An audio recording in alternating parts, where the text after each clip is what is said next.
Bom dia, Odete. Bom dia, Dilene, Amanda.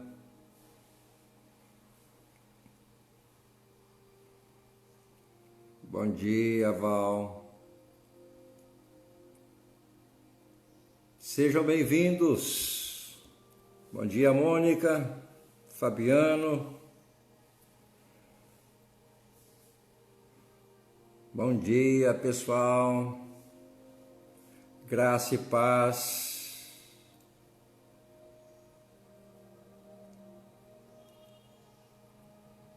Bom dia, André, Betinha.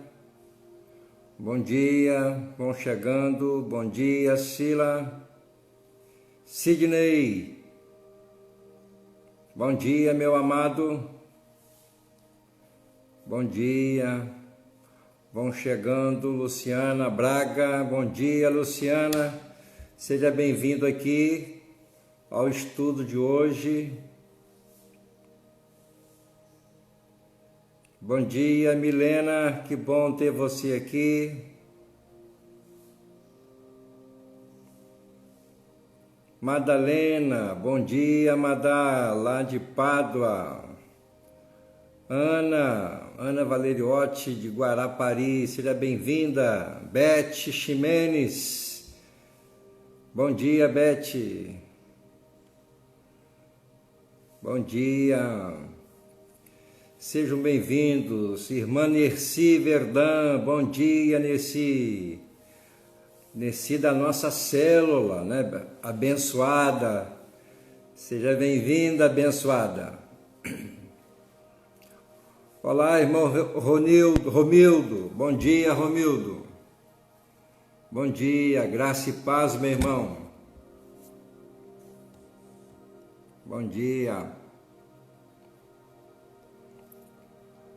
Meus irmãos, eu queria convidar você para você pegar... Vocês estão me ouvindo bem aí? Me dá um joinha aí, um like aí, vocês estão me ouvindo bem? Tá chegando bem o áudio aí? Eu coloquei um fundo musical aqui, tá muito alto. Bom dia, Isa. O som tá bom aí? Muito bem. Então quero convidar você para você pegar a sua Bíblia, por favor, lá em Tiago, por favor. Pega a sua Bíblia aí. Tiago, capítulo 1, fica logo depois de Hebreus, né? Lá para o finalzinho do Novo Testamento. Eu queria que você pegasse a palavra de Deus para você acompanhar. Corre lá, pega a sua Bíblia, por favor. Tiago, capítulo 1. Nós vamos tratar hoje a questão da tentação. Muito provavelmente eu vou dividir esse estudo em dois momentos. No domingo que vem a gente prossegue, porque eu fui preparando, o negócio foi crescendo e ficou muito grande. E eu queria tratar desse assunto de forma mais pausada, mais profunda. Deus nos deu um estudo muito bacana sobre isso, né? Então abra lá sua Bíblia, por favor, em Tiago, capítulo 1, de 12 a 15. Tiago, capítulo 1, de 12 a 15. Eu queria que você acompanhasse o estudo com a Bíblia na mão, tá? E quem sabe também com papel e caneta, porque Deus, o Espírito Santo, vai nos ensinar alguma coisa, aliás, muita coisa nesta manhã. Então, Tiago, capítulo 1, a partir do versículo 12, nós lemos assim: Feliz é o homem, talvez na sua Bíblia esteja aí: bem-aventurado o homem que persevera na provação, porque depois de aprovado receberá a coroa da vida, que Deus prometeu aos que o amam. Quando alguém for tentado, jamais deverá dizer: estou sendo tentado por Deus, pois Deus não pode ser tentado pelo mal e a ninguém tenta. Cada um, porém, é tentado pelo próprio mau desejo, sendo por este arrastado e seduzido. Versículo 15. Então esse desejo, tendo concebido, dá luz o pecado, e o pecado, após ter se consumado, gera a morte. Amém? Você que entrou agora, nós acabamos de ler Carta de Tiago, irmão do Senhor, capítulo 1, de 12 a 15. Eu queria falar com vocês, pensar com vocês, sobre a questão da tentação, não é? Da tentação. A discussão agora é a respeito da origem do pecado na esfera da vida humana, não é? Como vocês já aprenderam, quando nós falamos sobre a ira, lembra? Tiago capítulo 1, os versos 19 a 20, nós falamos sobre a ira, a questão da ira, a questão de falar palavras pesadas, palavras que não edificam, palavras que magoam, não é? E nós vimos naquele estudo que Tiago, ele não é aquele teólogo profundo, ele não fala assim de forma rebuscada, teológica. Não. Tiago, ele é um servo do Senhor, foi um servo do Senhor que escreveu a sua carta, é chamada Carta Universal, porque ela girava nas igrejas, não é? Ela ia de célula em célula, lembrando sempre que nos primeiros séculos não havia templo como há hoje. A igreja sempre se reunia na casa dos irmãos. Eram grupos pequenos, não é? Grupos pequenos. Então, essa carta ela ia de mão em mão, de casa em casa, e ela era lida, não é? Meditada. Então, Tiago, ele é muito prático, não é? Sempre foi assim. Ele não perde tempo em discussão inócua. Não. Ele vai direto ao ponto.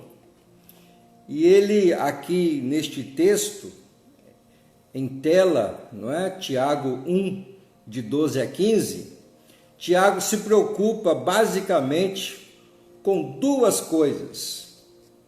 Eu queria que você anotasse, se você quiser e puder.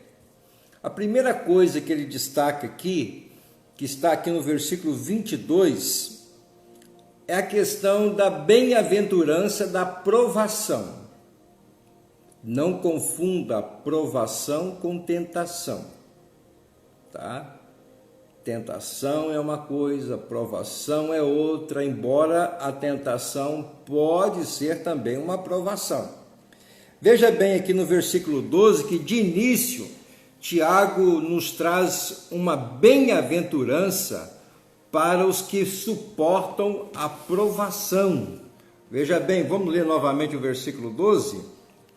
Fica de olho na sua Bíblia aí. Feliz é o homem que persevera na provação, porque depois de aprovado, receberá a coroa da vida que Deus prometeu aos que o amam. Veja bem, né? A palavra grega aqui para feliz ou bem-aventurado é a palavra makarios. Makarios, esse é o termo grego, bem-aventurado. É a mesma palavra que nós encontramos lá no capítulo 5 de Mateus. Bem-aventurados os humildes, bem-aventurados os puros de coração, bem-aventurados pacificadores, não é? E por aí vai. É a palavra makarios. Makarios, não é? Significa feliz, significa bem-aventurado, bendito. Aplica-se ao homem digno de felicitações, de admiração. Então ele está dizendo que feliz é o homem, a mulher, o jovem, o adolescente, que quando for provado, é aprovado, não é? E cá para nós, todo cristão, ele é provado. Todo cristão é provado. Não tem como você ser um cristão, um seguidor de Jesus, um discípulo, uma discípula de Jesus, sem que você seja provado, não é? Todos nós somos provados, não é? E Tiago diz aqui que um crente, então, quando ele suporta a provação, ele é considerado um felizardo, um makarios. Ele é considerado feliz. Ele é considerado uma pessoa bendita, porque em meio à provação, ele se portou varonilmente, ele se portou corajosamente, ele rompeu com aquela situação em que ele estava sendo provado, né? Ele suportou bem a provação. A palavra grega aqui para suportar é a palavra hipomenen. É aquela pessoa que suporta a provação de forma calma e de forma heróica também, não é? Heróica. É aquela pessoa que vence heroicamente, calmamente, diligentemente a provação. Ela suporta a provação. Irmãos, eu creio que neste momento de pandemia, nós estamos sendo provados. Sim ou não? Eu creio que sim. Quantos crentes estão sucumbindo em meio a essa provação? Quantos crentes se tornaram enfraquecidos em meio a essa provação, em meio a essa pandemia do novo coronavírus? Quantos, por conta de não terem culto no templo, não estão lendo a Bíblia mais, não estão orando como orava antes, não estão lendo a Bíblia como lia antes? Nós, aqui na nossa célula, um tempo atrás, uma de nossas irmãs disse que nessa pandemia, quem estava já buscando a Deus antes dela, está se fortalecendo cada vez mais, está cada vez mais forte, espiritualmente falando. Mas aquele crente que antes da pandemia não estava buscando a Deus, não estava tendo uma vida de oração, o seu TSD ia mal, com a pandemia, pode ser que o seu estado espiritual tenha declinado ainda mais. esse crente talvez tenha enfraquecido ainda mais, não é? Então, quem já estava buscando com a pandemia está buscando mais. E quem não estava buscando, talvez com a pandemia ficou ainda mais fraco, desguarnecido espiritualmente. Pode ser que em alguns casos, quando viu a pandemia, viu a profecia se cumprindo debaixo dos olhos, debaixo do nariz, tenha buscado a Deus. Como na Europa, não há quantos crentes que estavam com a fé adormecida, vendo o cumprimento das profecias, pegaram suas Bíblias da estante e começaram a lê-la novamente, a buscar a Deus novamente, não é? O que Tiago então está dizendo é que o crente que suporta com firmeza a provação é bem-aventurado, uma pessoa digna de admiração. Mas por quê?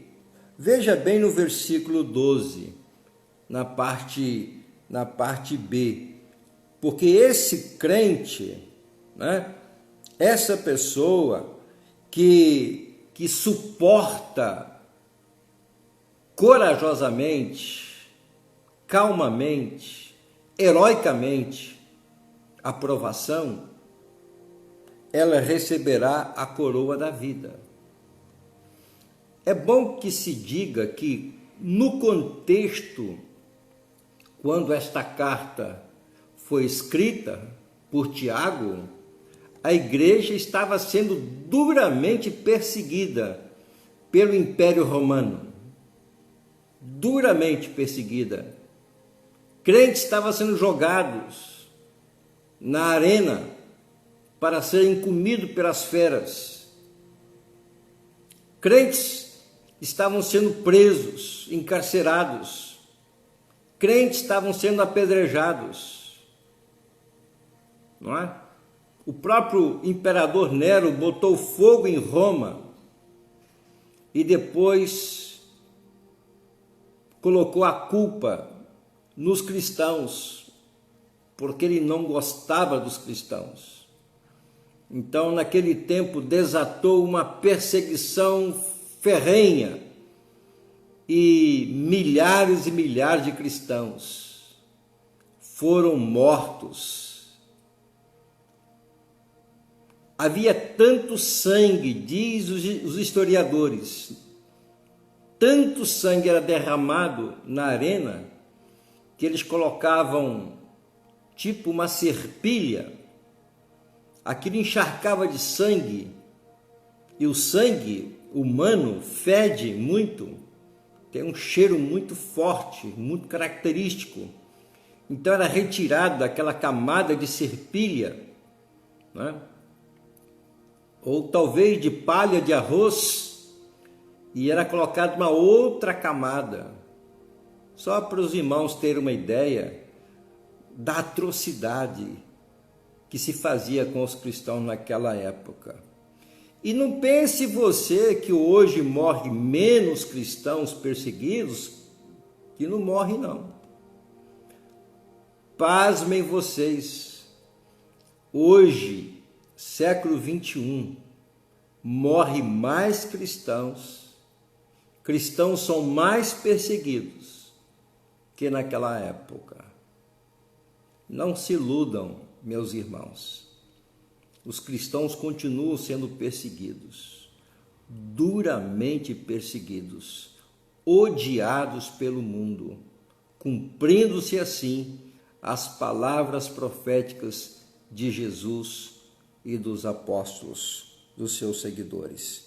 Mas diz o texto que esses cristãos, esses crentes, que suportaram e suportam até hoje a provação, receberão a coroa da vida. Está aqui no versículo 12. Né? Você que chegou atrasado aí, nós estamos estudando Tiago, capítulo 1, de 12 a 15. Tiago, capítulo 1, de 12 a 15. Não é? Lá em Apocalipse 2:10 diz que aquele que perseverar até o fim receberá a coroa da vida, será salvo. A coroa aqui no grego é a palavra Stéphanos, era aquela coroa de louro, uma planta, né? Você já deve ter visto em filme, em gravuras, uma coroa simples, onde o atleta vencedor era coroado nas Olimpíadas da época. Já havia Olimpíadas na época, viu? Lá em Corinto, por exemplo, não é? Havia anualmente as Olimpíadas, não é? Que você sabe muito bem, começou na antiga Grécia, a Olimpíada, não é? Então, a coroa Stéphanos era recebida pelos vitoriosos, e a Bíblia diz que os vitoriosos, os que passarem pela aprovação, os que vencerem a aprovação, irão receber também essa coroa, essa premiação. Eu diria que é o pódio do crente, né? O dia que Deus vai dar a esse cristão vencedor a sua coroa, que é a recompensa de ter sido provado e aprovado. E no final do versículo 12, dá uma olhadinha aí na sua Bíblia, no final do versículo 12, né, diz que a coroa é uma promessa do Senhor para os que o amam. Você prestou atenção aí? Para os que o amam. A outra questão, a primeira questão então que Tiago aborda aqui no texto em tela é a aprovação, não é? E o segundo assunto, não é, que Tiago trata aqui é a questão da tentação. Agora a gente vai partir para os versos 13 e 14. Acompanhe aí na sua Bíblia, por favor. Versos 13 e 14 diz assim: quando alguém for tentado, jamais deverá dizer: estou sendo tentado por Deus, pois Deus não pode ser tentado pelo mal, e a ninguém tenta. Cada um, porém, é tentado pelo próprio mau desejo, sendo por este arrastado e seduzido. Entendeu? Qual é o ensinamento de Tiago aqui? Primeira coisa, atente bem, anote aí. A culpa da tentação não pode ser atribuída a Deus. A culpa da tentação não pode ser atribuída a Deus. Isto é, Deus não tem nada a ver com isso, tá? Deus não tenta ninguém. Aliás, quem tenta é o diabo. E a gente se tenta também. Há um teólogo brasileiro que diz que dentro de nós há um diabo, né? Referindo-se à nossa própria carne, à nossa inclinação carnal. Então, nós tentamos a nós mesmos, e o diabo também externamente nos tenta, não é? Olha só, o versículo 13, na parte B, Tiago diz que Deus a ninguém tenta. A ninguém tenta.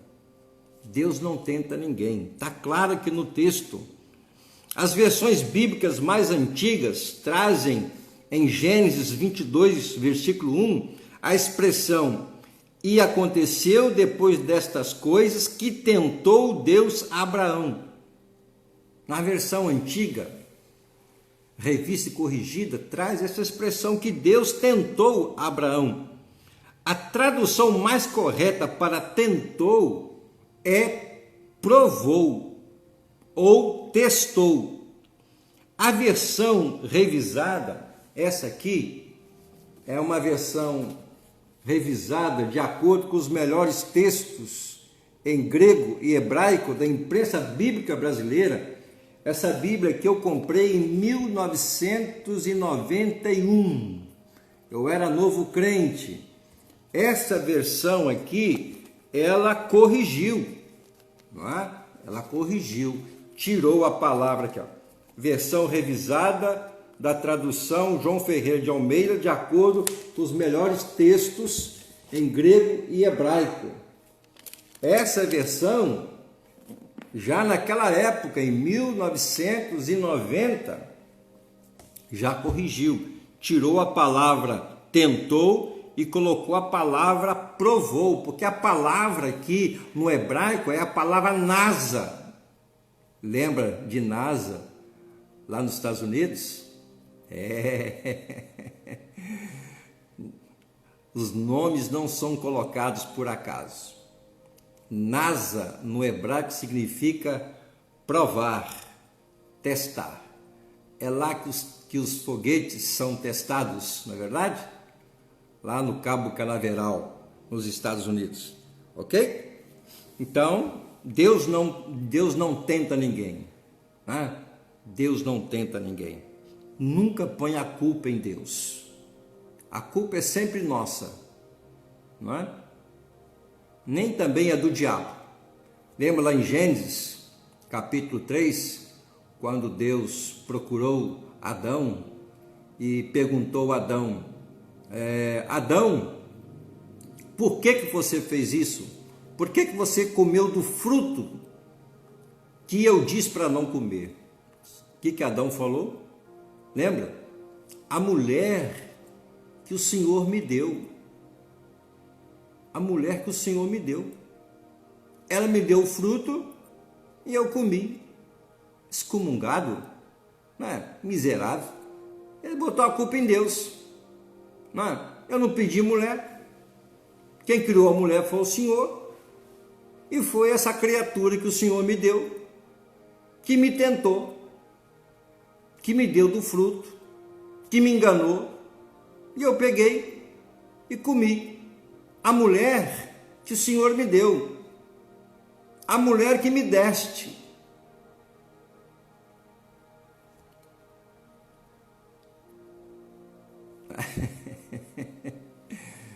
Não, Adão, não fui eu que te tentei. Você tentou a si mesmo, não é? Porque eu não tento ninguém, não é? Eu provo, mas não tento. Outra coisa, irmãos, então, a primeira coisa que Tiago diz aqui, que a culpa da tentação não pode absolutamente ser atribuída a Deus. A outra coisa que eu aprendo aqui neste texto é que Deus também não pode ser tentado pelo mal. Você observou aqui no texto,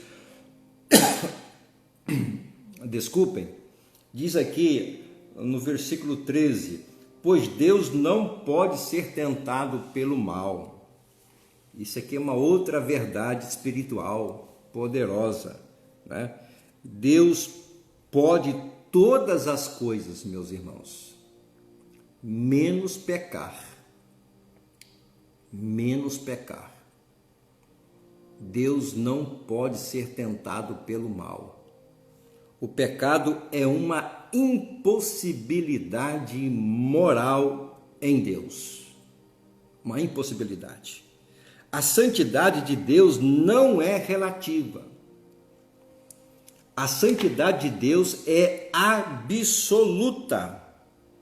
O mal é uma impossibilidade para Deus. Se você for lá em Abacuque 1,13, você vai ver essa verdade mais uma vez. Então, a primeira coisa, a culpa da tentação não pode ser atribuída a Deus. Segunda coisa, Deus não pode ser tentado pelo mal. E outro ensinamento de Tiago aqui é que Deus não tenta ninguém. Ele a ninguém tenta, diz o versículo 13, né? Tiago nos ensina aqui que Deus não deseja a queda de ninguém. Deus não deseja a sua queda.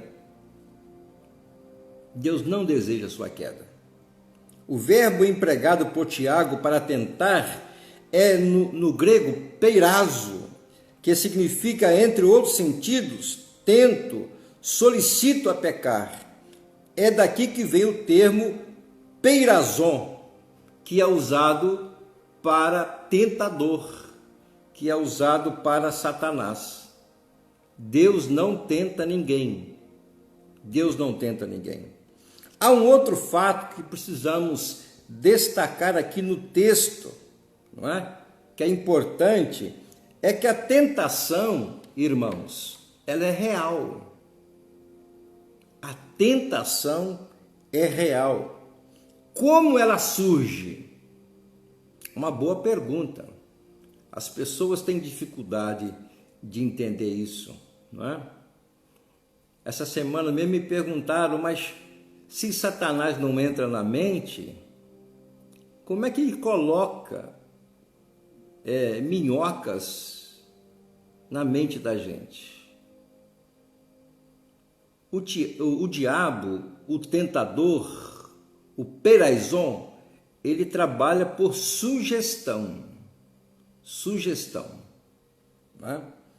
Então, a tentação é real e ela surge por ação diabólica. 1 de Pedro 5,8. Você lembra desse texto, 1 de Pedro 5,8? Pedro diz lá, sede sóbrios, vigiai, porque o diabo, vosso adversário, anda em vosso derredor, bramando como leão, buscando a quem possa tragar. Então, a tentação, meu irmão, minha irmã, ela é real. O diabo é real, viu? Tem gente que não acredita na realidade do diabo. O diabo é real. Além de ser real, ele é atuante.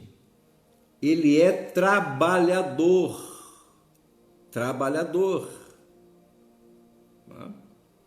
Ele trabalha 24 horas por dia, 7 dias por semana. O diabo não tira férias. Ele não guarda feriado. Pedro diz, sede sóbrios, isto é, fique atentos, vigiem, porque o diabo, vosso adversário, você, meu irmão, minha irmã, tem um adversário, e esse adversário não é um ursinho de pelúcia, não é um ursinho de pelúcia, ele é comparado a um leão feroz, um leão devorador, um leão que estraçalha, um leão impiedoso. E o diabo está trabalhando para destruir você, acabar com a sua vida, acabar com a sua raça, como dizia o meu pai, acabar com a sua raça, não é? Como se livrar desse tentador?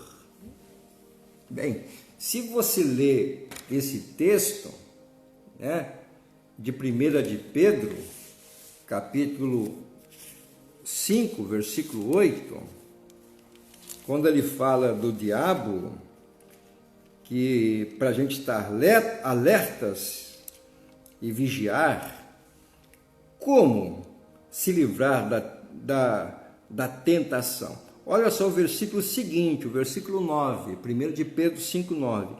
Resistam-lhe, permanecendo firmes na fé, sabendo que os irmãos que vocês têm em todo o mundo estão passando pelos mesmos sofrimentos. Irmãos, o texto aqui é claríssimo, é cristalino. A gente vence a tentação diabólica por meio da fé. Fé na palavra de Deus, fé na verdade de Deus. Se você ler lá em Efésios capítulo 6, o verso 16, você vai falar que a palavra de Deus é a espada do Espírito. A espada é um instrumento, uma arma de ataque. Jesus venceu o diabo pela palavra. Crente que não lê a Bíblia está no sal. Ele não consegue vencer o diabo, porque o diabo se vence pela fé na palavra, citando a palavra de Deus para ele. O diabo não pode desmentir a palavra, o diabo não pode resistir à palavra, porque a palavra é como um fogo consumidor. A palavra queima os demônios. Os demônios sabem disso perfeitamente. Entende? Efésios capítulo 6, verso 16, Efésios 6, 11 também nos diz que nós vencemos a tentação diabólica usando toda a armadura de Deus. Você quer conhecer todos os elementos, todos os componentes da armadura de Deus? Você começa lendo o versículo 10 até o versículo 18 de Efésios capítulo 6. Repito, Efésios capítulo 6, do verso 10 ao verso 18, você vai encontrar lá todos os elementos da armadura de Deus, não é? Orando e pedindo livramento também é outra maneira da gente vencer a tentação. O que o Senhor Jesus nos ensinou lá em Mateus capítulo 6, no versículo 13, não é?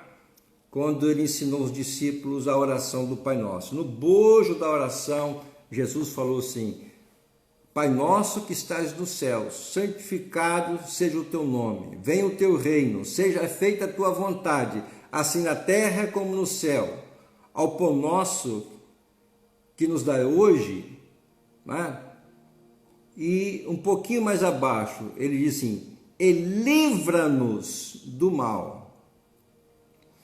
Numa melhor versão, é livra-nos do maligno. A NVI, a versão NVI já corrigiu.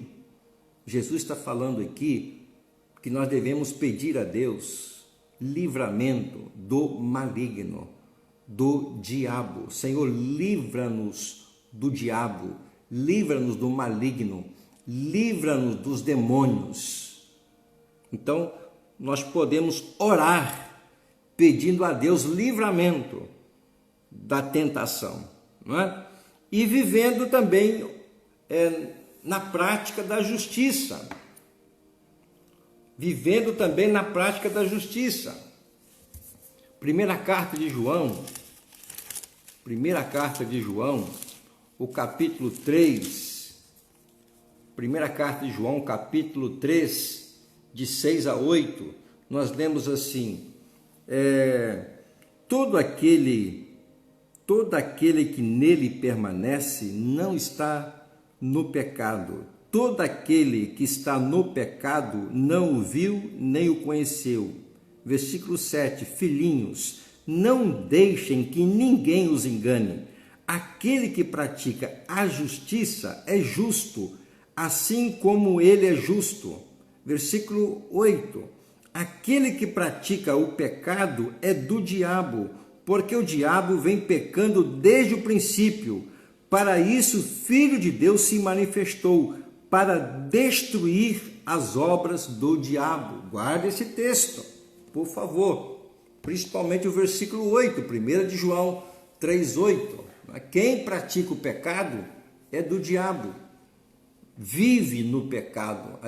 O que João está querendo dizer é o seguinte: aquele que vive no pecado, aquele que se deleita no pecado, essa pessoa não é de Deus, essa pessoa é do diabo. Então Jesus veio de João para desfazer, para destruir as obras do diabo. Então você quer vencer a tentação? Viva praticando a justiça, não é? A tentação é real, como nós vimos. É real por causa de nossas próprias fraquezas. Eu creio piamente, meus irmãos, na existência pessoal do diabo. Porque a Bíblia fartamente fala acerca deste ser caído chamado diabo. no grego a palavra diabolos.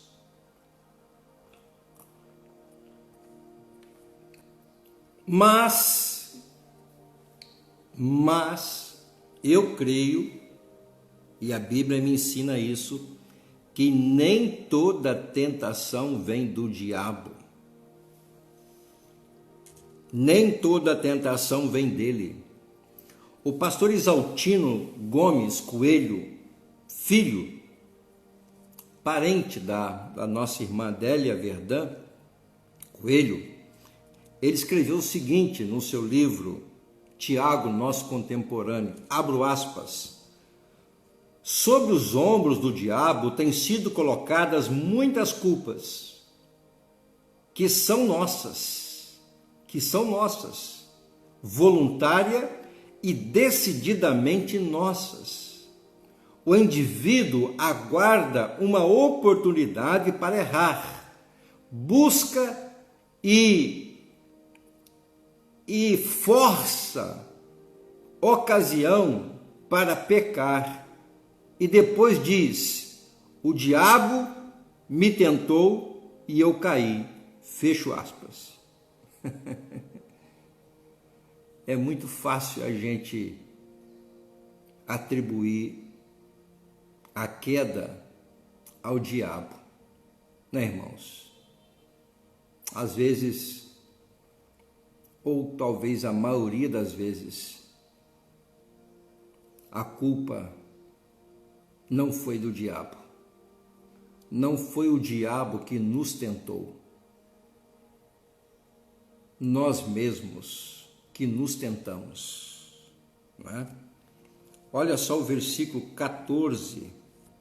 O versículo 14 diz assim, acompanhe na sua Bíblia aí, Tiago, capítulo 1, verso 14. Cada um, porém, é tentado pelo próprio mau desejo. Olha só o texto. Se liga no texto. Estou em Tiago, capítulo 1, versículo 14. Cada um, diga aí, cada um, porém é tentado pelo próprio mau desejo, sendo por este arrastado e seduzido. Tá vendo só? Tiago, ele é muito objetivo, né? Ele é contundente. Talvez aí na sua versão apareça a palavra concupiscência, que muita gente fala concupiscência. Não é concupiscência, não. É concupiscência. É assim que fala. É assim que está escrito, né?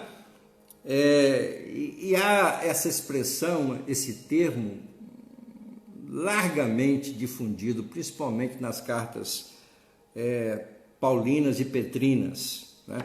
Concupiscência significa desejo intenso, desejo ardente. Não é algo assim momentâneo. Surge depois que aquele desejo é acalentado, é aquele desejo alimentado, e esse desejo vai ficando cada vez mais forte, não é? Ele é estimulado e ele nos impele ao pecado. Somos atraídos. Isso é, na Bíblia, concupiscência, não é? E aí fala que aí somos engodados. O termo engodado é de pescaria, você sabia? De pescaria. O peixe, ele é engodado pela isca, não é? Pela isca. A isca que o pescador usa, não é? A isca, ela encobre o anzol, não é? Quando o peixe olha a isca, ele vê o quê? Ele vê alimento. Alimento. E ele parte e engole o alimento. Ele engole a isca. Quando ele engole, o pescador o fisga, puxa com a vara e o anzol engancha na boca ou nas guelras do peixe e ele fica preso, não é? Isso, meus irmãos, é tentação.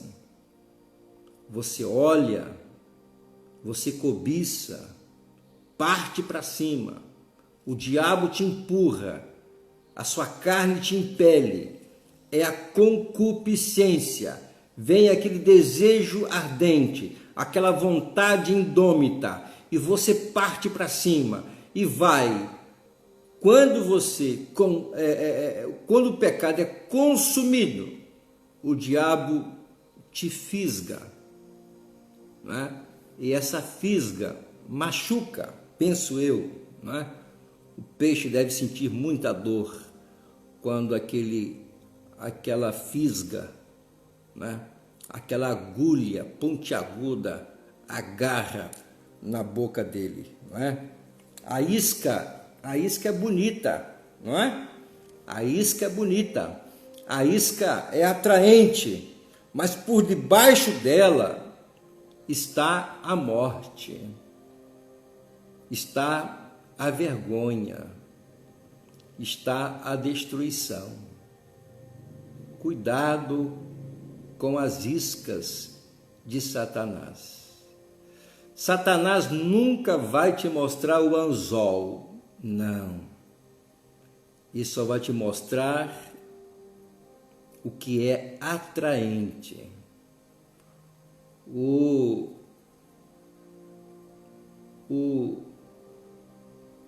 diabo, ele mostra o uísque, o conhaque, a bebida forte, mas ele nunca vai mostrar a cirrose, não é? O diabo vai mostrar a sensação prazerosa de cheirar uma carreira de cocaína, mas ele nunca vai mostrar o seu pulmão infectado, ele nunca vai mostrar as cartilagens das suas narinas comidas, o seu esôfago em carne viva, o seu coração com ataque cardíaco, o prejuízo cerebral, os seus neurônios, suas células nervosas sendo destruídas. Ele não vai te mostrar. O diabo te mostra o prazer de um cigarro, mas ele nunca vai te mostrar o câncer de pulmão.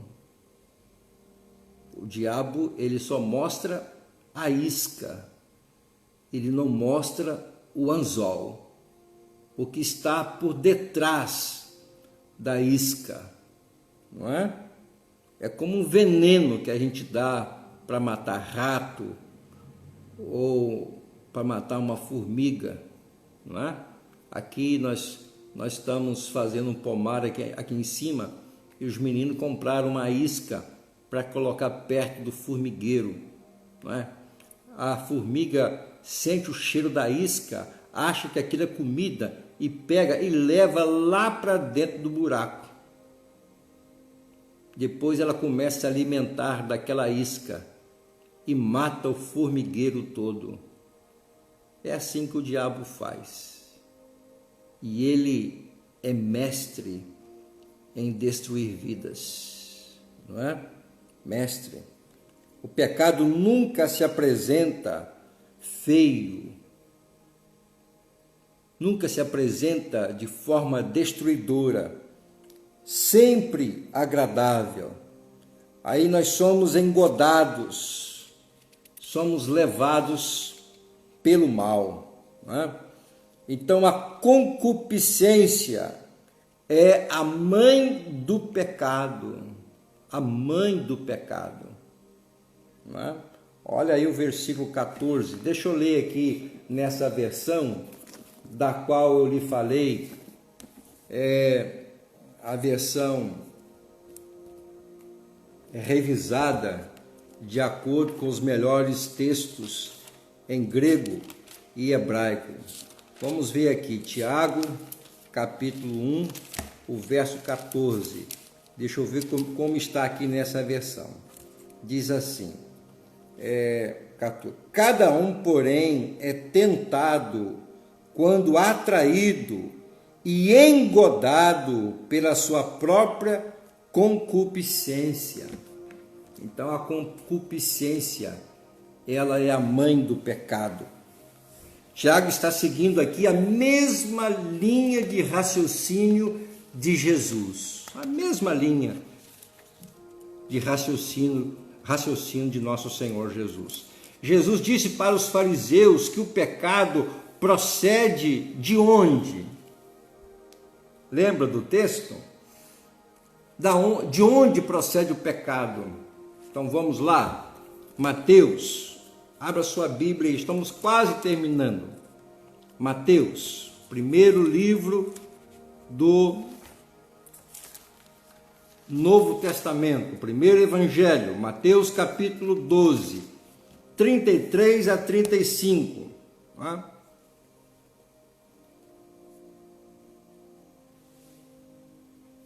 Mateus capítulo 12, 33 a 35. Ou fazei a árvore boa e o seu fruto bom, ou fazei a árvore má e o seu fruto mau, porque pelo fruto se conhece a árvore. Raça de víboras, como podeis vós falar coisas boas sendo maus? Pois do que há em abundância no coração, disso fala a boca. O bom homem do seu bom tesouro tira coisas boas, e o homem mau do seu mau tesouro tira coisas más. Eu quero destacar aqui o versículo 34. Raça de víboras, como podeis vós falar coisas boas sendo maus? Pois do que há em abundância no coração, disso fala a boca. Então veja bem, Jesus está falando aqui o seguinte: se no seu coração há coisas ruins, se o seu coração é um coração mau, quando você for falar, conversar, verbalizar, nos seus relacionamentos interpessoais, coisa boa não vai sair. Não vai sair. Não é? Uma pessoa que fala de forma agressiva, uma pessoa que tem um senso crítico muito forte, está sempre vendo defeito nos outros, criticando os outros, não é? Sempre falando mal da vida alheia. Jesus é enfático. Uma árvore boa não dá fruto mau. Em contrapartida, uma árvore má também não pode dar fruto bom, porque tudo procede do coração. Entende aqui coração como, usando uma linguagem psicanalítica, coração aqui inconsciente. Inconsciente. O seu inconsciente está cheio de lixo, cheio de coisas ruins, cheio de maldade, cheio de pecado, cheio de mentira. Então, quando você fala, você explicita, você mostra, você revela toda a porcaria que há no seu coração. É através da fala. Você quer identificar um tolo? Escuta o que ele fala. Você quer identificar um sábio? Escuta o que ele fala. Você quer conhecer um crente cheio do Espírito Santo? Preste atenção na maneira como ele fala, no conteúdo que ele fala, ou do que se fala, e você vai perceber. É por isso que a Bíblia diz que se um tolo ficar em silêncio, ele pode ser confundido como um sábio, mas se ele abrir a boca, todo mundo vai saber que ele é um tolo. Na verdade, é do coração que saem essas coisas, não é? Vamos caminhar um pouquinho mais, faltam 5 minutos. Então, irmãos, o homem pensa, sente, quer, toma decisões, é um ser responsável. São os maus desejos do seu interior que o levam ao pecado. São os maus desejos do seu interior que o levam ao pecado. A força determinante não é nada mais que interior. A sua mente é que está poluída, cheio de maldade, de malícia. Cuidado com aquilo que você pensa, porque pode se realizar, não é? Deixa aqui me exemplificar usando 2 passagens. Lá em Êxodo capítulo 20, versículo 13, é um dos 10 mandamentos, diz assim: não matarás, não matarás. Lá em Mateus capítulo 5, versículo 22, qual é a proibição? A proibição de Êxodo 20, 13 é não matar. Qual é a proibição de Mateus 5, 22? É não matar também, não é? Jesus está aqui interpretando a lei mosaica. Se a lei mosaica proibia o assassinato, Jesus proibiu o ódio. Se você odeia, você se torna um assassino. Por quê? É porque, irmãos, é simples de entender, porque é o ódio que leva uma pessoa a matar a outra. É o ódio que leva o homem a ser um assassino. Por isso que Jesus disse: se você xingar o seu irmão, se você tirar ele da sua vida, se você desprezá-lo, você está matando o seu irmão. Para Jesus, matar não é simplesmente dar um tiro e levar a pessoa a óbito. Se você cortar uma pessoa do seu relacionamento, você está matando. A pena é a mesma. Não matarás, disse Jesus. Não é? Poderia aqui citar outros textos, não é? Mas o tempo já não nos permite mais, não é? Não nos permite mais. Né? Muito bem, meus irmãos, nós vamos ficar por aqui. Só eu separei uma frase importante. Eu vou voltar nesse assunto, se Deus quiser. Não sei se na semana que vem ou mais para frente um pouquinho, não é? Queria dizer para você uma coisa: você se torna o que você pensa. Guarde isso. Você se torna o que você pensa. Isto é, eu sou aquilo que eu penso. Você não é quem você pensa que é. Você é o que você pensa. Guarde essa última frase. Não trate suas fraquezas como um bichinho de estimação. Um dia elas crescem e te devoram. Amém? Não trate suas fraquezas como bichinho de estimação. Um dia elas crescem e te devoram. Tá bom?